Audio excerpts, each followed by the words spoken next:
Hi, my name is Antonio Zamorales. I'll be your instructor for PSYC2314 Lifespan Growth and Development. This is the course syllabus. I've created this video to review it along with you and hopefully provide some clarity to supplement, just the text on its own. So you'll see at the top my name spelled out there with my credentials. I have a Master of Arts in Experimental Psychology. You'll see my Brazos Support College email and my virtual campus email. And that's going to be the preferred method for communication in this course. When you email me, it's important that you email me either using your Brazos Support College email address, your official email address that ends in brazosport.edu, or you can email me through Virtual Campus. And those are the only types of email accounts that I will be responding to. So please do not email me from any sort of other accounts like a Yahoo account or a Gmail account. And this is strictly to ensure privacy and reliability. There's a lot of federal guidelines that I have to maintain. I have to maintain privacy according to many federal guidelines. And the only way that I can really truly ensure privacy, or at least improve privacy, is by using the official email accounts that have been provided to you. Furthermore, I've had many cases in the past where people send me an email from their Yahoo account or Gmail account and it ends up in my spam folder. You'll see my office phone number there. It's 979-230-3490. I won't be in my office very regularly, but you can call that phone number and leave me a voicemail. I'm also available for Zoom meetings if you'd like to have some face-to-face interaction with me, and we can just do that by appointment. You just got to email me to schedule an appointment. I usually respond to emails within an hour or so, but sometimes it can take up to 24 hours, maybe a couple of days if it is a weekend or a holiday. But I'm pretty reliable when it comes to responding to emails. So you'll see the course description there. It's the study of the relationship of the physical, social, and mental factors of growth and development throughout the lifespan. What that means is that we're going to be looking at physical processes of development, social processes of development, and also mental factors or cognitive factors. And we'll be looking at them all across the lifespan from prenatal development all the way through death. We'll be reviewing some of those life stages in a little while. The required skill level for this course is college level reading and writing. Basically, you have to have proven that at the college through some sort of test or some sort of score in order to demonstrate that you can read and write at the college level. You'll see the course objectives that follow. The first thing we'll do is try to understand the various perspectives of human development. So we'll be looking at things like the behavioral perspective, the cognitive perspective, and as you can see, we're also going to try to apply these different theories or perspectives of development towards personal experiences. The first, I would say, the first half of the course will be a lot of content mastery, and then we'll begin to apply those concepts towards our personal lives. So we'll be talking about, our experiences growing up in childhood. We'll be talking about our health and nutrition, our physical development, our own cognitive development, so on and so forth. Early in the course, we'll be looking at pregnancy as well as teratogens. Teratogens are essentially dangerous things that happen during pregnancy, including drugs and disease. And we'll also be looking at the symptoms and prevalence and factors related to genetic disorders like Down syndrome, Tay-Sachs disease, and other types of chromosomal disorders. We'll be looking at the birth process and also complications associated with childbirth. Once we get into infancy, we'll be looking at attachment formation, the emotional bond that forms between parent and child. A big part of this course will be understanding Piaget's theory of cognitive development across infancy and childhood. We'll talk about that more later. We'll be discussing concepts like school and parenting and how they influence the development of personality in the human.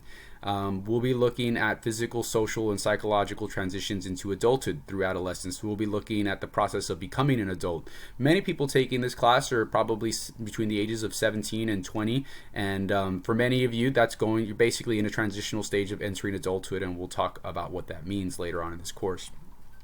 We'll be looking at some of the trends in physical and cognitive decline during middle and late adulthood. Those are the last stages of life. And then we will also be looking at the grieving process as well as legal issues surrounding death and suicide. So those are the course objectives that we'll have. You'll see that the required textbook is Lifespan Development by John W. Santrock. The 15th edition is highly preferred. Other editions should suffice. However, I have provided lots of assigned readings or basically designated readings for specific assignments, and those readings correspond with this edition of the textbook. Older editions will certainly have that information. It just may not be on the exact page numbers that I provide you, so you might have to just look around for it a bit. You'll see that this is going to be a writing intensive course. The bulk of the course will be 10 different writing assignments, which are attached to the syllabus. Each writing assignment is 4.5% of your grade. Some of them will require you to demonstrate content mastery, basically explaining that you understand certain concepts, and then you will then start to apply information on a more personal, in-depth level. Assignments are expected to be submitted typed and double-spaced, formatted with paragraphs, and presented in grammatically correct sentences. There is no minimum or maximum word length associated with writing assignments, but it is expected that you will answer the writing prompt completely and thoroughly. Typically, students require about 800 to 1,000 words to address each writing prompt. That's about 3 to 4 pages or so. More about like 2 to 3, really. But you can write as much as you want. I've had students write 6 to 7 pages for assignments, and there's nothing wrong with that. It does become a little bit of a concern when students only submit a page and a half of writing, because although it is possible to address the entire writing prompt with that few amounts of words, it's not likely. And so that could be a concern. But again, there is no minimum or maximum word length. The important thing is that you address the writing prompt thoroughly. Some of these writing prompts can be a little bit emotionally distressful. So for example, the last writing assignment is about death and personal experiences in grieving for the loss of people that we love, or just our experiences with death of others, obviously. That there's a secondary option to that writing assignment if that's a little bit too personal for you. But if there's any of the writing assignments that you feel particularly emotionally distressed about, just contact me immediately and we'll figure something else out for you. You will be submitting your writing assignments to the Dropbox folders of Virtual Campus. Each assignment has its own Dropbox folder. Each Dropbox folder corresponds to your account, so you don't need to you don't need to attach your name when you submit the file or explain who you are or what the file is, because obviously it's going to correspond to that Dropbox folder for that assignment, and it's coming from your account, so that'll be linked together. Of course, include your name on the assignments, but that goes without saying. You can submit assignments up to 48 hours after the posted deadline with a 30% penalty, and so that's a pretty strict policy. So if you submit it 5 minutes after the deadline or 48 hours after the deadline, it's going to be 30% off. After 48 hours, I won't take the assignment. Extensions are granted, but they are at my discretion and on an individual basis. So if there is some mitigating circumstance like a health issue or life that happens, just it's important that you maintain communication with me. I typically don't grant extensions once the deadline has passed for the assignment, so it's important that you email me before the deadline passes if you need an extension. So that'll be 45% of your grade. It is the bulk of the course. I think that, in the past, students who are not successful in the course are students who do not do the writing assignments. We also have student learning outcome quizzes. So there's 7 short multiple choice quizzes. Each one's only 5 questions, and they are focused on specific concepts or topics that the Southern Association of College and Schools wants to make sure we are teaching when we offer this course at Brazosport College. And so the 4 of the 7 quizzes will actually be from the first chapter, and as you can see, there are required readings associated with each quiz. So for quiz 1 over the concept of lifespan perspective, it's going to be about social, political, economic, and cultural forces that affect the development of the individual. And so all of the answers for that quiz should be on pages 4 through 9 of the textbook. And so I won't bother reading the rest of the quizzes out to you, but as you can read them on your own, and you can see the attached pages on there. The first 4 will be due very quickly in the course, and then the other 3 will follow. But each one of these, as you can see, is worth less than 1% of your grade. But it is important that you do them, but at the same time, if you miss a question on these, it's really not the end of the world. Your writing assignments are much more important than these. Your written exams are very important. The course includes 2 written exams designed to measure basically your critical thinking abilities and mastery of course content. There won't be any personal application on these written exams, but you'll have to answer some thorough short answer questions. Each written exam has about 4 or 5 short answer questions attached to them. And those written exams are attached to the syllabus, and they're also available as individual documents in the content section of Virtual Campus, where you can also find the syllabus.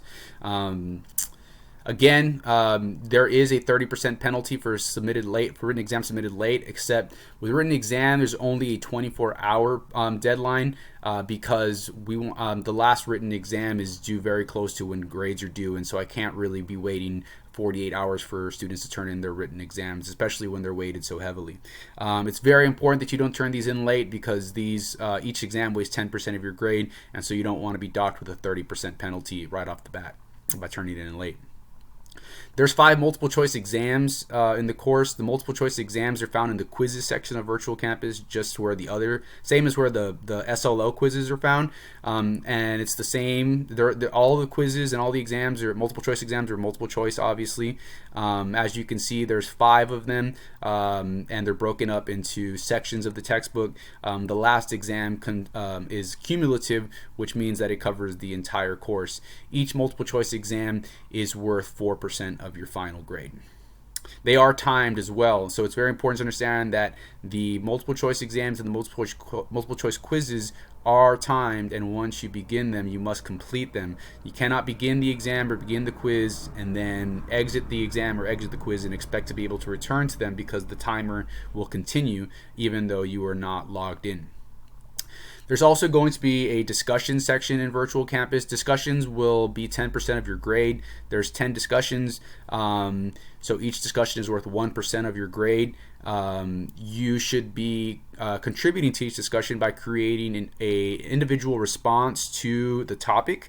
The topic will typically include a video or an article, and so you need to create a response to that video or article, basically demonstrating that you've read the material or you reviewed the material. And there's also an opportunity for you to offer your own opinion or your own personal experience on the matter. So discussions are, there's not a whole lot of right or wrong answers in the discussions. It's basically over topics that are somewhat controversial.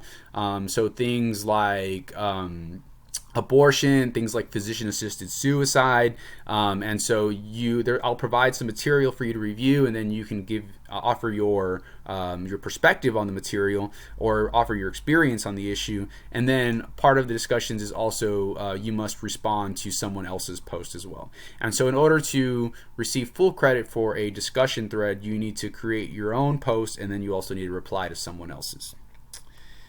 Okay. Writing expectations. This is a very important section of the syllabus. So I have provided a writing sample in the content section of Virtual Campus. It's very generic, and it basically shows that I expect students to have a title and a heading, and to use double-spaced formatting, and to have paragraphs, and to use complete sentences. And those are really my only minimum expectations.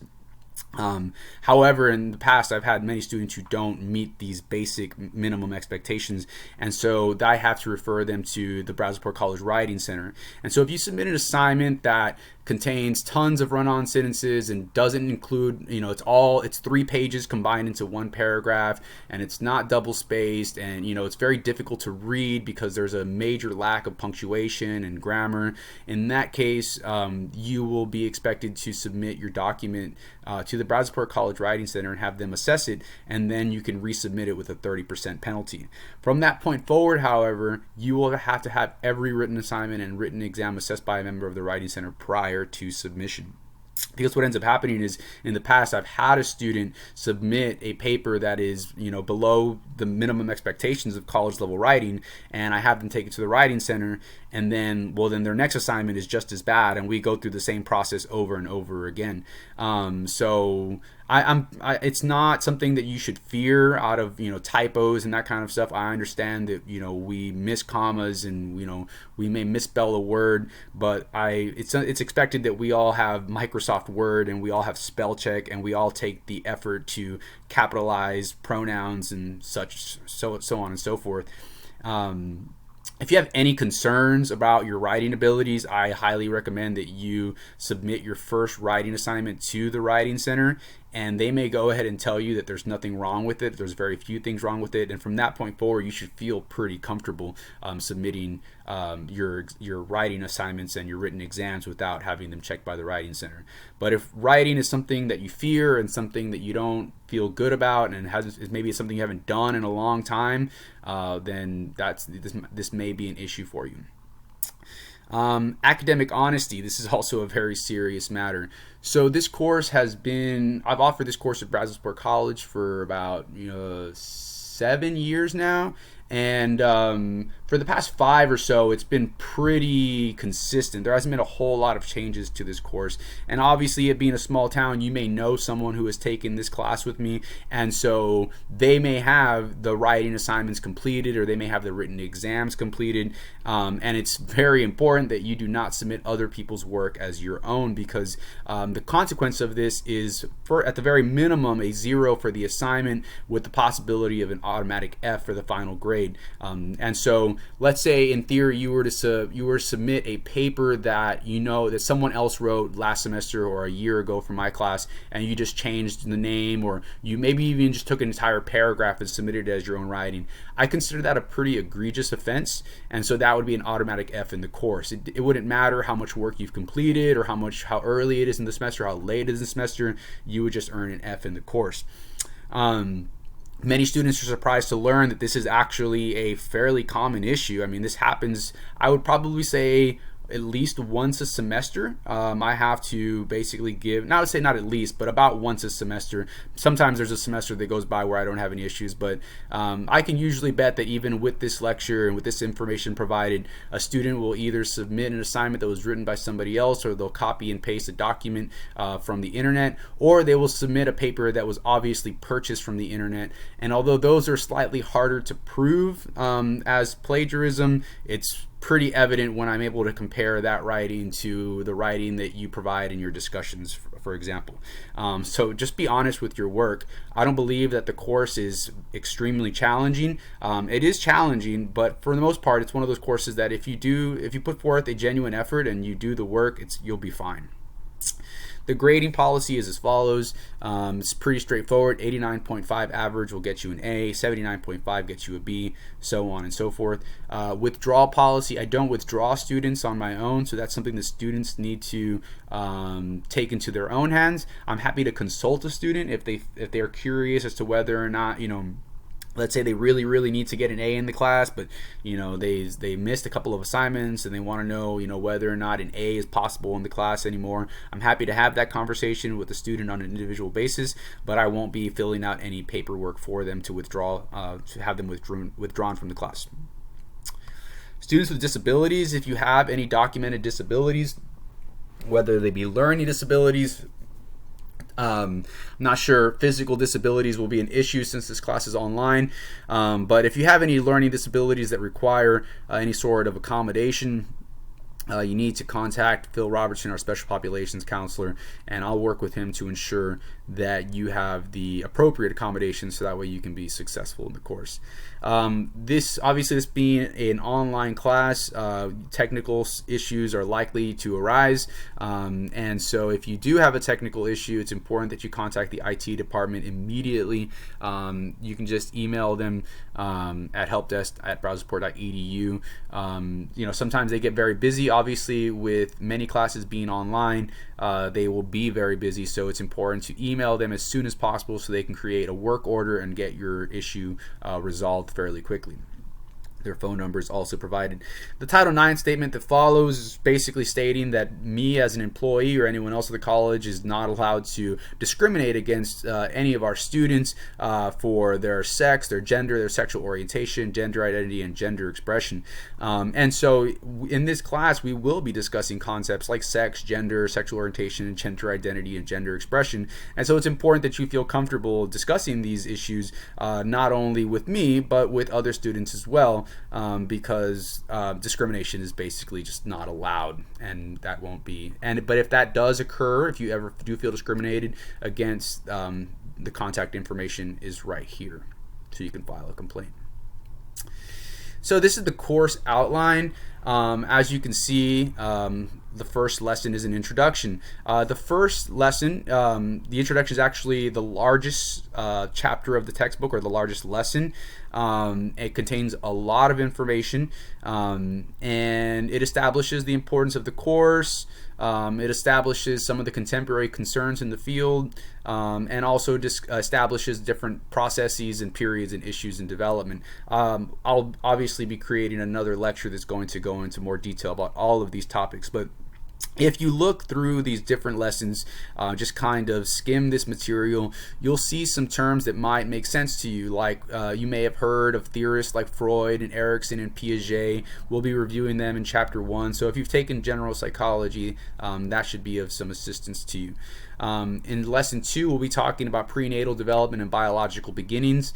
So for people who are studying medicine or entering nursing and have taken, Bio 1 and Bio 2 and anatomy and physiology, this information should kind of be like a review for you as well. We'll be talking about chromosomal and genetic abnormalities. We'll be talking about newborn assessment, hazards to prenatal development, as well as premature birth and postpartum period.